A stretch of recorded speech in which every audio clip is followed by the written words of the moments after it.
It looks kind of, I know I'm a couple of minutes early. I'm hoping a couple of guys will jump on here pretty quick before we start officially at 11 o'clock Eastern. Let me get this thing adjusted. I've started using my cell phone a lot more to do these lives and things like that. So I know this was unannounced and it's kind of last minute. So hopefully, this thing, I set it to start at 11, but maybe a couple of guys will jump in here and uh, tell me if the feed's coming through good and audio is good and the video's smooth and all that. Hey, Lee, good to see you, my friend. Um, how are we doing? We sound good? We look good? Well, not look good, but look good. It just, the feed looks a little jumpy on my end. I may have to switch over to the Wi Fi. Sounds great, looks great. Okay, let me go to the live chat here. Brian, good morning, sir. Tom, BDDFC, thank you, sir. Mater's Workshop, I like that. Toe Mater, good to see you guys. So, if keep on rocking, I want to say hey to everybody, and thanks for joining us, John. And man, you guys are jumping in like crazy. So, I want to mention everybody, and is so it's jumpy there. Everybody sounds good, look good. If it starts jumping around on us, guys, just let me know, and I'll maybe switch over to the Wi-Fi and see where we're at. So the reason I wanted to come on live today, obviously, you guys saw the big announcement that I made in video a week or two ago about the relocation and the new facility. And since then, the questions have been coming at me like crazy. All sorts of questions about, what's going on, what else have you got in store? Asked about employees and what's going to happen there.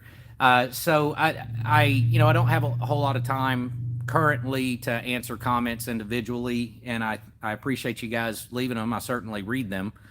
And but I thought it would be easiest to answer a lot of those questions on a live here. Answer some more questions if you have them, and also let the cat out of the bag on some other very exciting things that you guys are going to be first to hear. So yes, we're going to do a grand opening event for sure. So let me start with the questions, if you guys don't mind. Probably the big question that I received from, I mean, literally, guys, hundreds and hundreds of emails and private messages and things, but with all sorts of questions. But the one that I heard, I heard the most is, why did you wait so long to tell us? It wasn't a secret by any means. People that had builds that we're collecting parts for, we're scheduled a year and a half out in some cases, depending on the build. So of course I told those people out of respect, because I wanted them to know, they would be bringing their motorcycle to Tennessee, but we're still acquiring all their parts and things and holding on to them. But the only reason I didn't really just throw it out there was because I'm a show me kind of guy, and I didn't want to jump out there and say something and not have something to show you guys. So I wanted to make sure, that the building was well on its way, and everyone would get to see really what's going on and stuff. So that's really the only reason that I waited. The second question that I got was, why Tennessee? Family is one. And I'm going to answer that crew question because that's an important one too. One, I've got some family up there, but two, I almost don't want to say the good things about it, because that just means more people are going to move to Tennessee. But it comes down to cost of living, the cost to do the facility, because guys, I don't have a bunch of money. I'm just going to be honest. I work hard for everything I've got. Money's hard to make these days. You guys know that. So, I really don't have a 401k. I really don't have a retirement. Everything I've ever made, I've reinvested into the business or my education or my employees' education or, whatever. And so, I knew I've had this lifelong dream of having a facility like this. And, in my mind, I'm 47 years old. And I thought, I'm at a point now that, if I go all in now, considering, I really don't have a retirement or anything like that, if I go all in now, I still have, if, good Lord willing, if, I keep the physical ability and mental capacity, I still have a good 15, 20 years of solid work that I can, put out. Plus, I love what I do. I have no intentions of ever retiring. So, but yeah, cost of living. I mean, all sorts of things. There's no state income tax. Gas is cheaper. My health insurance, I found out, is going down quite a bit. My health insurance is going down. Car insurance is less, and it would have cost me nearly 2.5 times in Georgia to build what I'm building up there.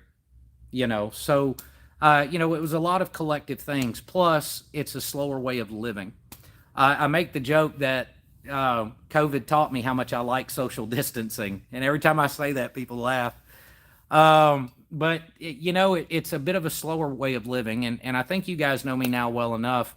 I love this business. I have a passion for this industry, but I hate all the things that come along with running a business. I feel like it's all that other side, the administrative side and all those things. It's like it gets in the way, of it takes time. It takes time away from being able to build personal relationships with customers, from being able to be creative, to, it's those things. So I wanted a slower way of living too, that could afford me the opportunity to continue to grow, educate myself, to innovate, continue to innovate, every day walk in this door with the idea of doing better today than I did yesterday. And the way that I can do that is to create more time, right? So that's, one of the other reasons. So that's the reason, all the reasons for the move. Plus, it's a beautiful part of the state. The next question was, I mentioned Middle Tennessee. And so where I'm going to be is actually about 45 minutes southwest of Nashville. I'm not putting for reasons you guys can probably figure out. I'm not publishing the address publicly until I'm up there full time. Again, obvious reasons. But regardless, it's so I'm going to wait to publish address when I'm up there. The date, I'm hoping, I'm doing everything that I can do to be up there by the 1st of June. It may stretch into the 1st or toward the end of July, but I also need some time I want to get all my equipment set up, got to get everything leveled. And as you guys know, I'm doing everything up there. Next weekend, I'm going to be up there roughing in all the electrical and doing all that kind of stuff. So, largely I'm doing this stuff by myself. So, that takes time. Working a full schedule here at the shop, full time here, and then rushing 6 hours up there, cramming in 30, 40 hours worth of work in 2 days, and then rushing back to the shop, But anyway, so that's kind of the date that I'm hoping to have everything there. I want to have the equipment set up. I want everything spotlessly clean. And then, service all of my equipment, all that. And I'm not going to lie, guys, I'm going to take just a little bit of time off. But my little bit of time off is going to be in the shop making YouTube videos on FXR71 back here, because I got to get it ready for Sturgis. So another question that was asked, and it was asked here again a minute ago. Dale, you missed the date. Sometime June, July. Okay. There it is again. It's the crew making the move. It's amazing how things work out. Guy, who you've seen in the videos, Guy actually spent 20 some years, the first part of his career, running the maintenance shop for the local county, maintaining police motorcycles. And Guy retired. And right before he retired, it was kind of interesting. He came in and he visited. I'm going way back several years and how I met Guy. We worked on all the police motorcycles as well. We did all the heavy mechanical engine work, heavy diagnostics, wiring problems, things like that. And then they basically serviced their own bikes. So, I already knew him from that, but he came in one day and he's like, he loved the shop and he wanted to do some fabrication and things. And he asked if he could work part-time. And so what we would do is, he would get off work at 4:30. Well, I would be in the shop at 6, 7 o'clock in the morning, and I would do things that needed to be done, get the engines built and do all this, all the things that he didn't know how to do. And then at around, you know, 5:30, he would come in the shop. We would high five each other. I would go home, and he would stay and work another 4 to 5 hours in the shop, either installing a completed engine or putting a primator together or something. And we did that for a while. And he finally got to the point he was ready to retire completely. And that's when I brought him in full time. So, so I brought him in full time. He's been with me ever since, and he's tired. The past few years have been crazy, and he's got a small little shop that he set up at his house, and he's going to be doing work at his house and doing services and tires and brakes and suspension and things like that. So he's going to be in a very good place. He's got himself a nice little house on a bunch of land, and he's got a little shop set up, everything. So he's ready, and it's good. Now, as far as Jason, it's an interesting thing with Jason. Jason's a rock star. If you guys have ever had any dealings with Jason, he's my general manager. Seen him with a long red beard, So Jason's an absolute rock star, and I think the industry, he's been around motorcycles his entire life, but him coming here was his first exposure to working in the industry. But he came out of the construction business, and if you guys know anything about construction, scheduling, invoicing, materials, all that stuff, it's a skill, regardless of what industry you're in. Not only that, man, but the guy is just, the way he handles things, he's just a wonderful, wonderful guy. And so I wanted to figure out a way to keep him in the industry. So basically, Jason is going to be staying here in Winder, and I have everything set up virtually so that he can continue to do parts. He's basically going to work from home, but he's not going to be just doing that, right? So I've got all kind of things, that projects and things, and even for other people that he's going to be doing. His hands are going to be full. So he'll continue to be on the team. He's just in a different location, and he'll still do the invoicing and ordering parts and stuff like that. And a lot of that was important to me because, as I said, one of my reasons for making this move was, man, I want to walk in the shop and turn wrenches. And I want to turn wrenches. I want to continue to do these videos and give back to the industry that's been good to me. So, that's what's going to happen there. So as far as like the bikes that are here, we've got, I've got a handful more crate engines that we've got to finish up. And I think I've got about 12 or 15 more bikes that are in various different stages. Basically, we're getting as far as we can on every single bike. A lot of them, the cases are done. Maybe the case is already in the bike. The primary is already done. Maybe we're just waiting on cylinders or waiting on gaskets or something. So, but we're working feverishly to get every project out of here so that I don't have to move them to Tennessee. And so far, it looks like we're going to be okay and be able to make it. So that's that. Let's see. So I'm going to address some of your comments here, and then I want to clue you guys in on what's coming, because some of it I touched in the other video, but I'm going to let the cat out of the bag on a couple more things, guys. It's just, I'm so dang excited. It's crazy. Let me flip through here. Thanks, Trip. Thanks for being here, John. Good to see you, Greg. Thumbs up, LFF.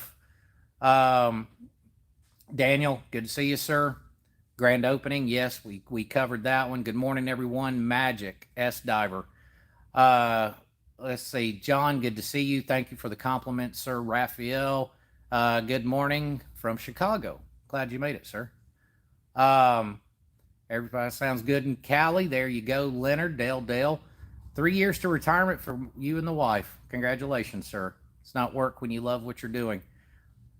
I agree with you, but oh man, it feels like work.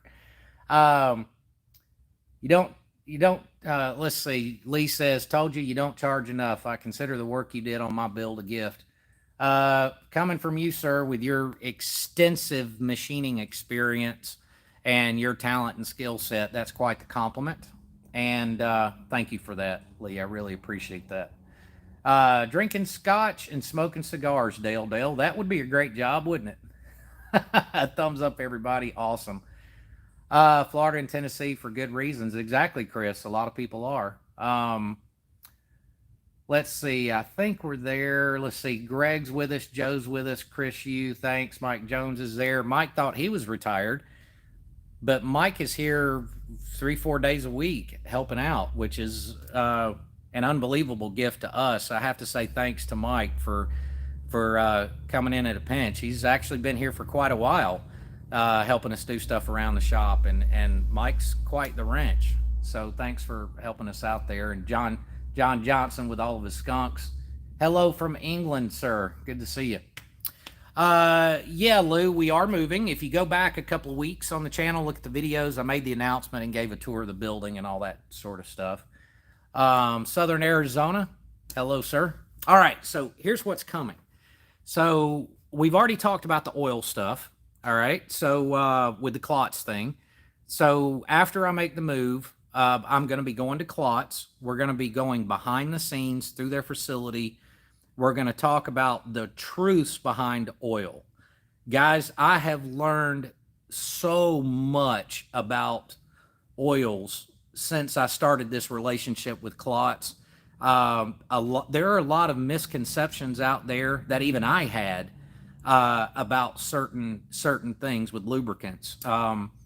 But it's not biased information. It's real, scientific, indisputable information that I've been able to learn. And it's a wonderful company I found to team up with. And they're, again, even willing to open up their private facility and give us a tour. And you guys, we're going to video it. We're going to sit down and do a bit of a series of the hardcore tech side of oil. And where all this has evolved is there are certain things I wanted to get out of certain oils. And you guys know I'm a fan of one particular brand, but if I had, it was basically Klotz came to me and said, if you could have anything you wanted as far as an oil goes, let's talk about it. And that's what we did. And we spent 1.5 years testing. So here before too long, and the reason for going up there and showing the video, again, I'm a show me guy, right? You guys are going to get to watch our own custom formulated oil be bottled at the Klotz facility and get it and watch it get blended and all that type of stuff. So here in short order, there will be Skunk Series oils specifically designed for high performance engines. So I'm pretty stoked about that. The next thing, tuning. We all know how big of a deal all this tuning crap is going on, right? All this EPA stuff. It's a bit of, and needless to say, it's caused a bit of an uproar. Well, you know, we don't need to fight the EPA. We need to work with them. We need to figure out a way to work with them, and we're already well on our way with that. Chris Callan from Cycle Source, you guys know I'm the tech editor for Cycle Source.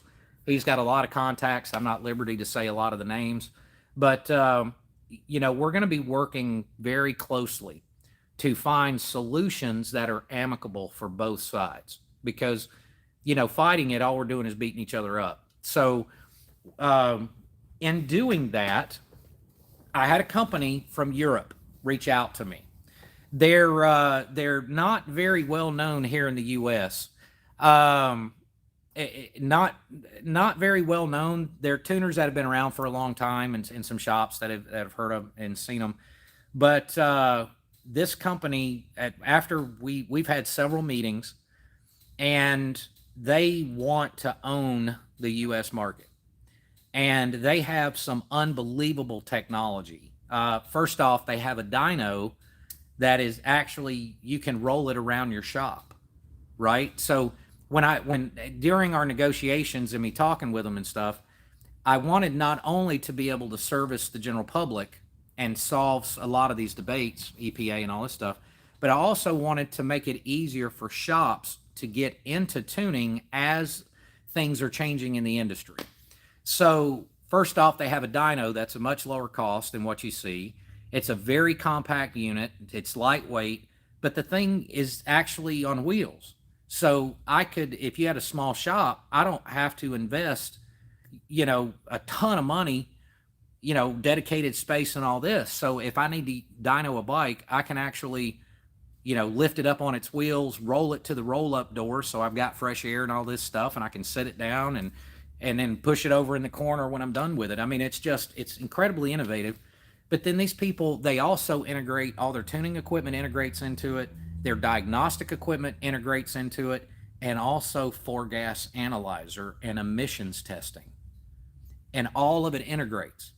So what our thought is here is, since and they're willing to do whatever I need to make this possible. I mean, these guys are just, it's an amazing company, and as things become more evolved, I'll let you guys in on who that company is. But what I can tell you right now is, yesterday morning, a big old tractor trailer arrived at the new shop, and it dropped off the new dyno, the analyzer, all the diagnostic equipment, and all of that stuff. So it's there in the new shop. I've got to get it set up.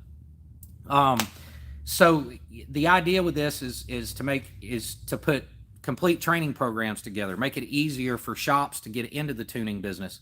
But also, the thing I said about the four-gas analyzer and emissions, let's think about that, right?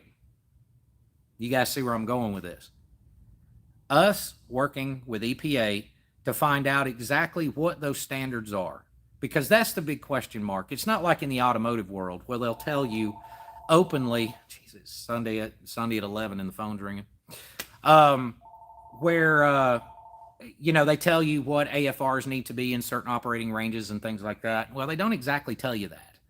And if you go to CARB will tell you to go to EPA. If you go to EPA, they tell you to go to CARB, and it's this juggling of information, Well, because we're trying to, working with them, and we're trying to make all this equipment integrate together, it's quite possible that, and it's a mission for me, it's quite possible that we can work with those guys, find out those standards, get them together, and shops have the ability to do emissions testing while they're doing their tuning, make it all work together, satisfy the EPA requirements in your state, and quite possibly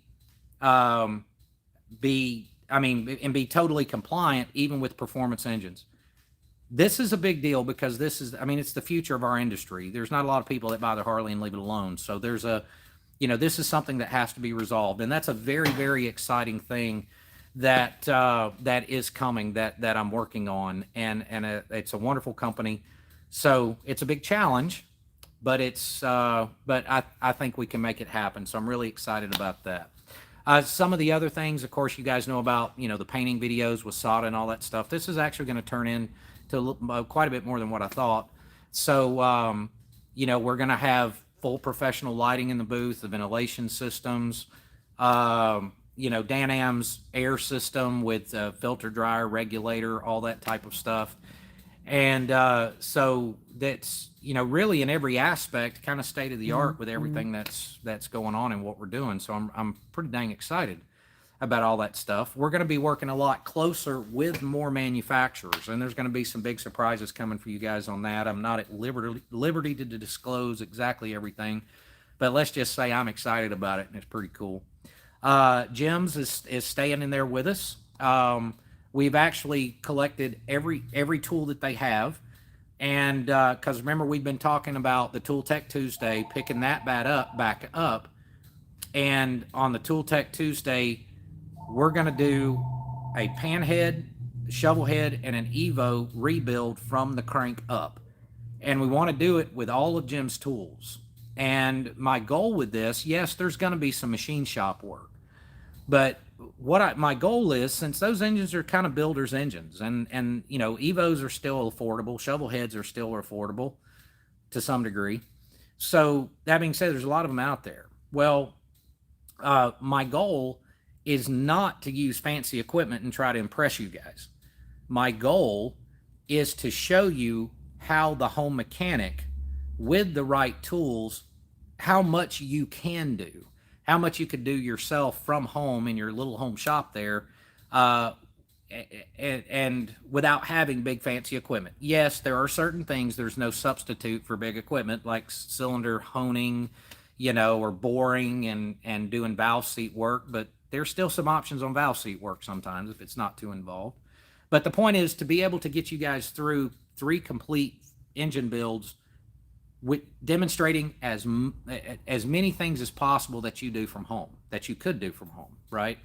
And then proper use of all Jim's tools and stuff. So if you consider those 3 engines and doing them from crank up, that's about 2 years worth of content. Okay. So we're going to have that working with Jim's that I'm super, super excited about.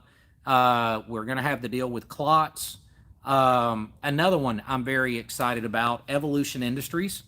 They're kind of a smaller company, but Evolution, they do make clutches, they make ring gears, they make clutch baskets. I've been a fan of Evolution Industries for a very long time, and they're going through a bit of an expansion, and they're, it's a wonderful company. They're just a great bunch of guys, and it's another one of those companies in my arsenal that I have a great relationship with, and a product that I've never had a problem with in over 20 years of doing this stuff.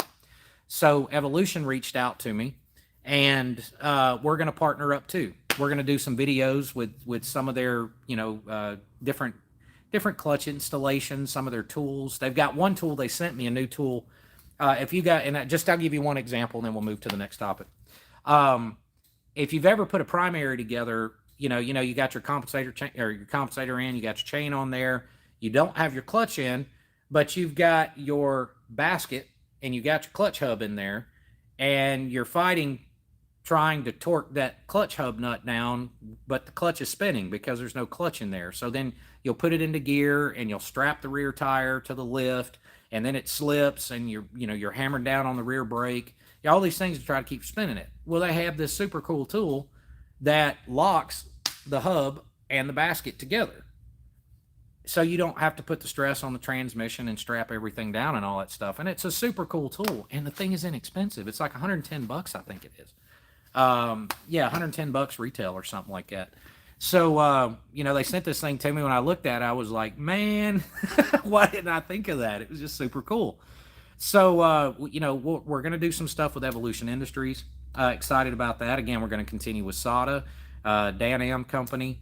Man, there's just so many other things. I'm trying to think of what I can talk about at this point and what I can't. But anyway, and then on the other side of that, one of the things I'm excited about at the new place is, I'm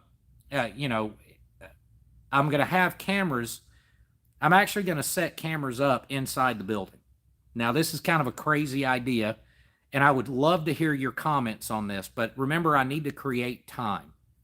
So that's the reason you've seen lately my videos haven't been edited quite as kind of fancy as they were before.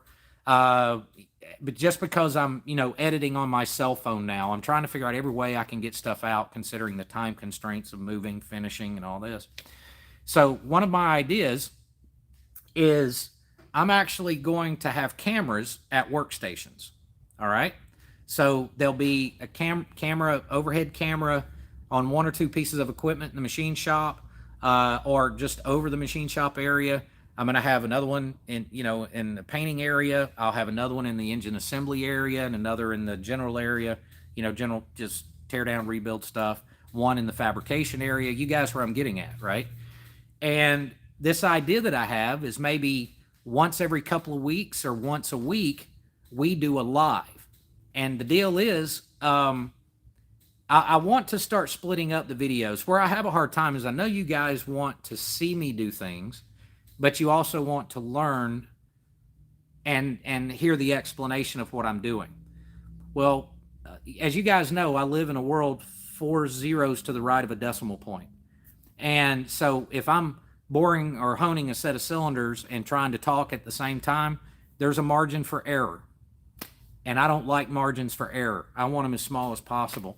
But I still want to give you guys the content and the education, right? So that being said, I'm thinking of just like once a week doing a live deal, to where if I'm doing something, I can go hit the camera and let you guys watch me do this. And then either, maybe a few days later or something, I can go back through and just explain what I was doing. But the point is giving, more access. And I think one of the coolest parts of this is, and this is part of our Skunk Series build thing that we're kind of expanding a bit. Camera footage while your engine is being built while your engine is being machined, while your engine is being tore down. And you will have a full library of videos on every step of your engine, from the beginning of the teardown and evaluation all the way through the tuning process and everything else. So I'm creating essentially a I don't know what you want to call it, a Bible for your bike, right? So that every person that has that project gets to see every single step of the way. Another thing I'm pretty sure I'm going to do is, so many people have asked to be present when their engine is built. And I have no problem with that. I mean, you guys know I pull back the curtain, man. I mean, I got nothing to hide. I'm proud of our work. And this whole thing of, don't let people in your shop, insurance regulations and all that. I've run shops, automotive and motorcycles, my entire life. Okay. Truth of it is, the second that your big toe crosses the property line, there's liability. It doesn't matter whether you walk in the shop or not. So, of course, there's the side of it we have to consider. Well, anyway, let me digress for a second. So what I'm thinking about here, if a person has the time and they want to physically be present, very much like Mark and Amy got to do, Dr. Bob got to do, Ken got to do, a few others, and to see it go together. And Lee was present for some of his stuff, the machining process and stuff. And so there would be a fee involved, of course, because you got to imagine the amount of time that adds. So it would triple the amount of time that it takes to build and machine an engine if you have somebody and you're showing them how you do it, explaining everything, and then you give them the opportunity to actually turn their own wrench on their engines, right? So that's what the Concierge build service is about. And so where I'm located up there, it's a beautiful, beautiful area. So the idea would be that an individual could fly in, I'll pick you up at the airport, and you'd have a place to stay, and we get to spend the weekend together building your engine. Once I get it built, you can head back home for 2 or 3 weeks, let me get the bike tuned, everything else. And then you come back for a weekend, and this is where the personal relationships come in. Then we get to ride together. We get to hit the Natchez Trace, ride through Middle Tennessee, have dinner together, really get to know each other. And that also gives the opportunity to put 500 shakedown miles on the bike. Before you take the bike home, you bring it back in. I go through everything, cut filters open, check the oil, send it out for analysis, do our oil change, tighten belts and chains, and do all those things. And so it's the relationship side, it's the precision side, it's making sure that it's as perfect as it can be. Sometimes even riding styles can make a difference on a tune, believe it or not. So giving someone the opportunity with all of my data recording equipment mounted to their bike while we're doing those break-in miles, I will have the opportunity to absolutely custom tune their motorcycle specifically to their riding style. And so there's a lot of reasons that I want to do this. It's about, I always say, no one is perfect, but I'll strive for perfection so we can achieve excellence. And that's what that's about, is doing everything we can do to make it as good as we can make it. And so that's what the Concierge program is about. And no, it's not for everybody. It's not. Some people don't care. That's where the videos come in. So there are going to be a lot of those videos I mentioned that are just going to have to be unedited. And I'm sorry, guys. You'll just have to deal with that. So some of them won't be edited too much. I'm just going to, throw the camera up and let them roll, save myself some time. I hope you guys can work with me on that. But then there will also be the videos that we're producing for the companies. It's fair. I mean, those need to be professionally edited. And it takes about, on average, it takes about an hour to an hour and a half of time to produce 1 minute of final video. So think about that. When you guys see a 10-minute video that's edited with the multiple camera angles and the lapel mic and all that stuff, that 10-minute video, I've got 12 to 15 hours invested in that video. Puts it into perspective, doesn't it? So, that being said, that's what the Concierge building program is. And again, and I hope you guys understand it, and that fully more explains why I'm making this move, why I want to create time, because when I started in this business, I loved, I mean, every single aspect of it. And it was actually Dr. Bob. If you guys remember Dr. Bob, the facial reconstruction surgeon, he picked his bike up 2 years ago, that M8, 2 years ago. I think he's got close to 60, 70,000 miles on that thing now. And he sends me an email like every couple of weeks of where he went and everything. It's just awesome. But Dr. Bob's actually the one that gave me that idea a while back. And he said, we were having a personal conversation. He's a very likable guy, and he's become a good friend. And he said, Kevin, he said, you just look tired. You look tired, man. He said, you're killing yourself.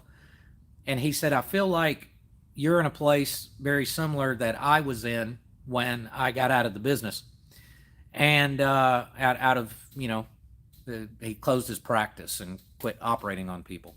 Remember, that man was reconstructing faces. He's 84 now. He was reconstructing faces when cars had metal dashes and no seatbelts. Think about that for a minute. So anyway, that said, he looks at me and he goes, Kevin, I got to the point that I absolutely loved my work. I loved my work, but I hated the business. He said, I just hated the business. And he said, what happened with COVID isn't too dissimilar to what happened to a lot of the medical industry when Obamacare came through. He said, we couldn't get paid. Costs were skyrocketing. People couldn't get insurance. We were having to do stuff for free. We were waiting on medical supplies, waiting on basic things forever. And he said, it wasn't much different. He said, I got to the point that I just hated the business, but I loved what I did. And he said, so anyway, so when I really got to thinking about that, and yes, I love every aspect of this business, but chasing my tail for all this administrative stuff and everything else is just, it's just been driving me nuts. And so I think it's a great solution. It's a dream come true for me. It's, I started working when I was 9 years old, building cabinets. And then that evolved into me just, typical jobs for kids, and cutting grass and doing all those things. So, I could say, at 47, I've been working for 40 years to do this. And, guys, I don't have a lot of money. That's one thing, I hear from people, it must be nice. It must be nice, and all this. And, oh man, you sure are lucky. And I am lucky in a lot of ways, blessed in a lot of ways. But the harder I work, the luckier I get. Right. So I've busted my butt for 40 years, saving and sacrificing and compromising and just saving and saving and saving and working and working and working to be able to do this. And so, I could be more excited. So, man, it's going to be, once I get moved and done, guys, it's just going to be awesome. So I've got a couple of videos. I did take some footage. You guys seem really interested in the build out. So the last video that I put up, let's see, I was talking about building the walls and the mezzanine and all that stuff in one particular area. So I spent all last weekend building the mezzanine, building the walls, and I just did a short video. Again, guys, remember, I'm not a professional carpenter, but I've done this stuff. I've always been interested in building things. So, like I did a video on making stairs, right? Well, I did a quick video on how to lay out a wall, put a 2-4 cavity wall together.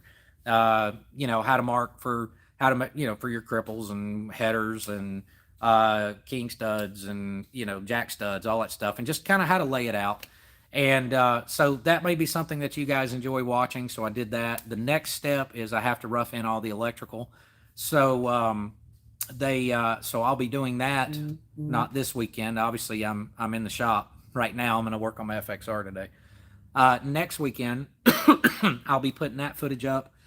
Well, not putting it up, filming it, and then a few days later, I'll put that up.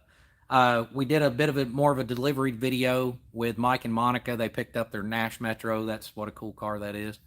And so, yeah, just a lot of exciting things, guys. And I thought I'd get you up to speed. I'll review a couple things so that Those that just jumped in don't have to, and or go all the way back through the video. But there's cool stuff. You want to do that. But anyway, Middle Tennessee, 45 minutes southwest of Nashville. I'll announce the location once I'm up there full time.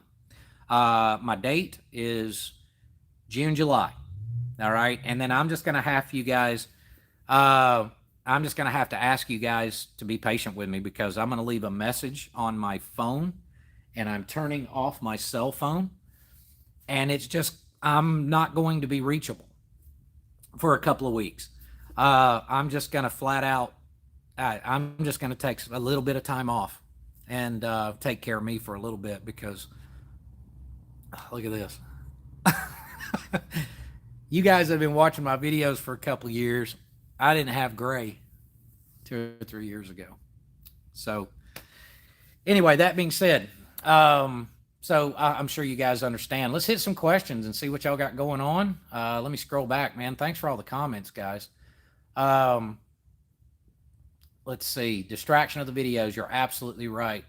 Leafter, don't put one in the toilet. A camera in the toilet. No, I don't think I'll do that. Brian, huge thing. There's Joe. Good to see you, buddy. Editing be killer. I'd expect you to have needed hours to bleed out all the swearing during my build. Yeah. You know, on your build, Joe, I have 2 toolboxes, and I learned this a long time ago. You have one toolbox that's full of your Harbor Freight tools, and then you have another toolbox that's your good tools. And when you think you're going to run into issues, you use your Harbor Freight tools, because when you get ticked off, you can throw the wrench and you don't have to go look for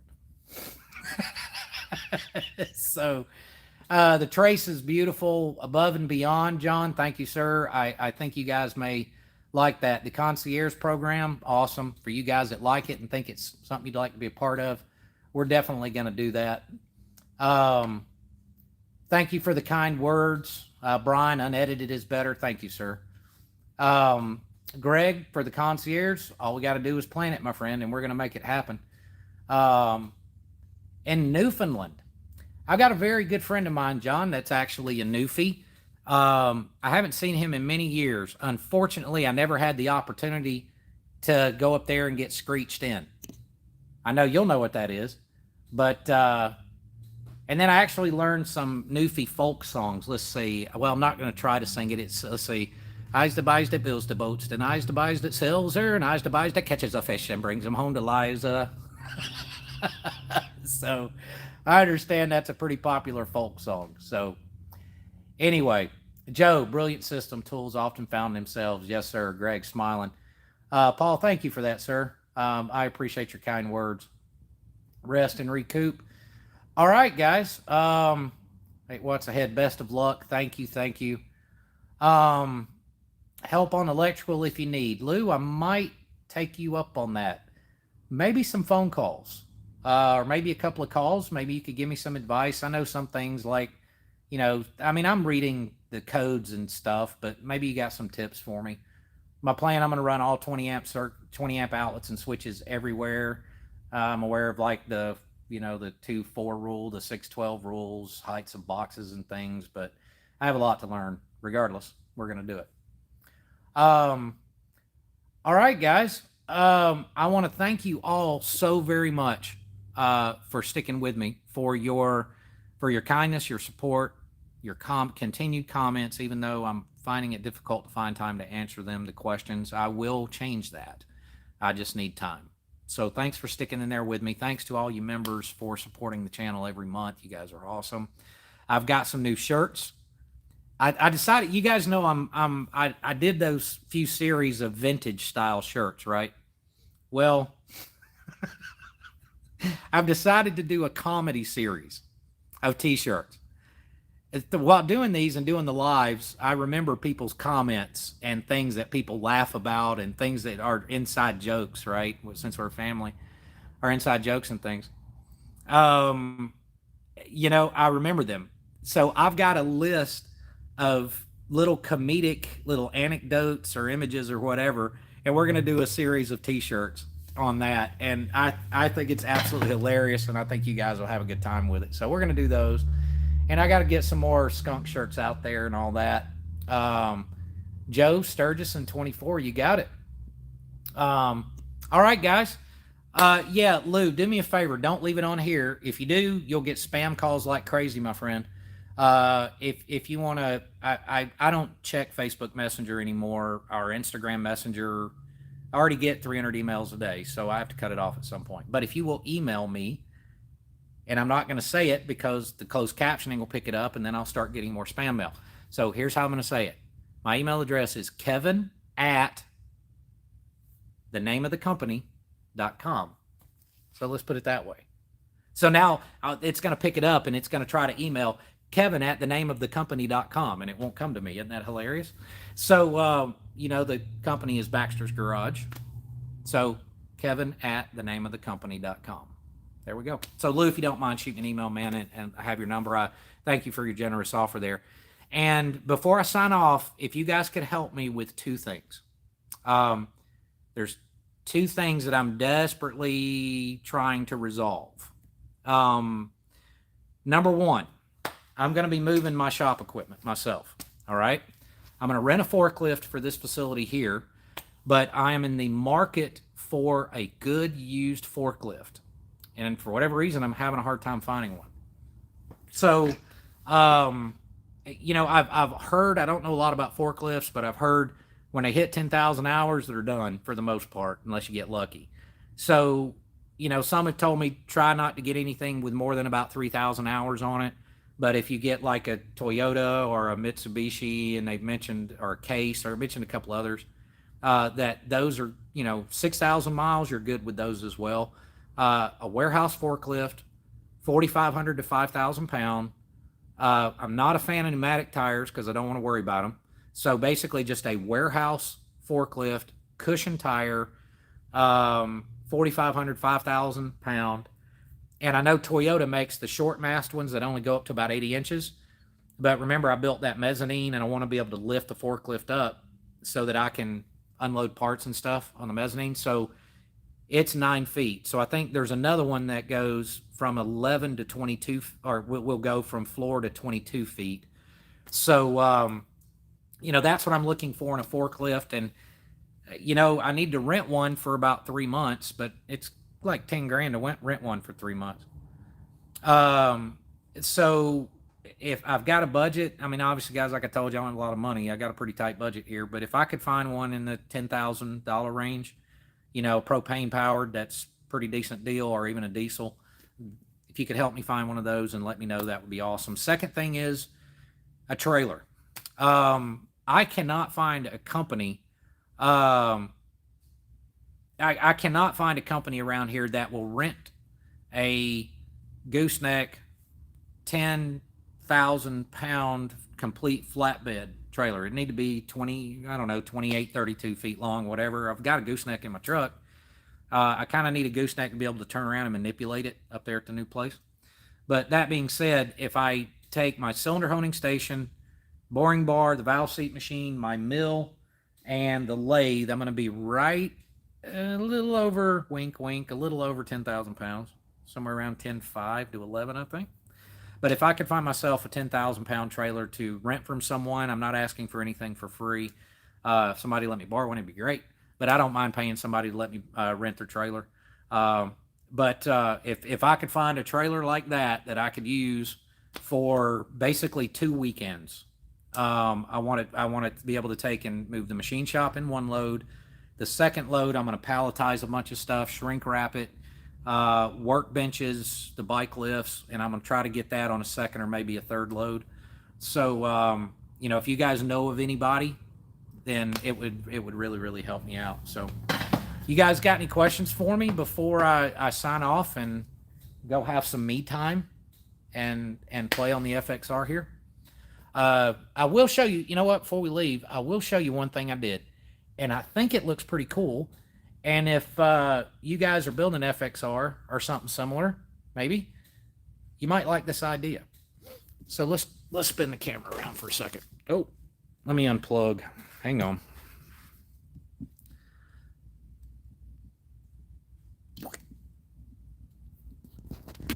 All right, there we go. Yeah, now I'm unplugged. All right. Okay, we came back. Sorry about that. All right, so let me show you what I did. This is one of the Harley Davidson. This is a Harley Davidson mini fairing, right? See? All right. Well, this thing is made to be quick detachable. And as you guys can see, I'm running Hayabusa forks on it. Well, there's no clamps that are made with quick detach. They're made for like 39 and 41 millimeter stuff. So there's no clamps that exist for that. And when guys will use these things, they drill them and then, screw into some brackets or whatever. But I wanted to keep it quick detach. But I wanted the headlight to be part of that too. And I wanted to minimize the number of clamps here on the fork. So here's how I did it. LED headlight in there. This sucker's bright as heck. All right. Then we've got the Harley fairing. So these clamps, they are adjustable and they can be gotten from Memphis Shades. They're relatively inexpensive.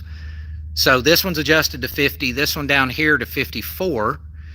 So then I went in here and made these bars, these offset spacers, and then moved the hardware from a factory quick detach over to this quick detach. But here's the other thing. See these brackets right here?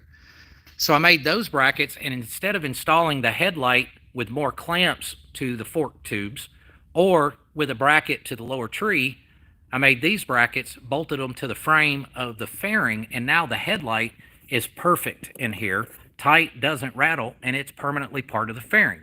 So all I have to do is unplug the headlight, the whole front end comes off. Then I can make it easier for me to service my neck bearings. So think about it like this.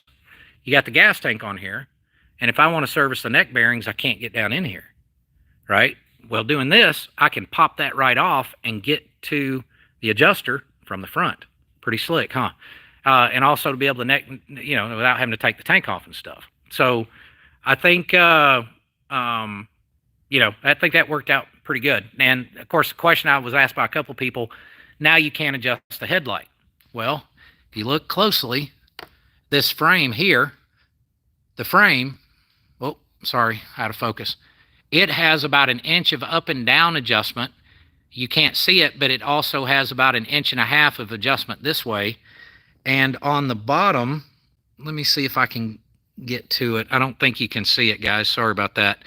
But the frame down there on the bottom actually will adjust, I think it's about 4.5 inches in and out like this. So in other words, I can tilt that sucker like this to get my headlight alignment right, and I just tilt the whole fairing. So that's how I did it. And so I'll show you what I'm going to work on today. God, this place is a mess. I'm going to work on the heads for it. So I've got my valve seats here. I finally got those in, my exhaust seats, so I'm going to get those put in. I'll get my intake seats in. We'll get these heads done, and then I can get the rest of the motor built. Well, rebuilt, where I tore it down to re-gap the rings because of the boost. So anyway, that's pretty much it, guys. I can't thank you enough. On and on and on. I've said it a million times. I hope you guys have a wonderful week. Thanks for your support. And if you find out anything on a forklift or a trailer, any help you could give would be hugely beneficial. Yeah, Joe, I decided to go a little bit of a different route. So, sometimes I just can't leave well enough alone. All right, guys, I'm going to get to work. I'm going to go play with motorcycles. Y'all have a wonderful weekend. Kiss your loved ones. Give yourself a hug if you need to. Have a scotch, whatever it takes. Y'all enjoy your Sunday. You guys rock. All right? Take care of yourselves and each other. Thank you, Chris. Have a good one, guys.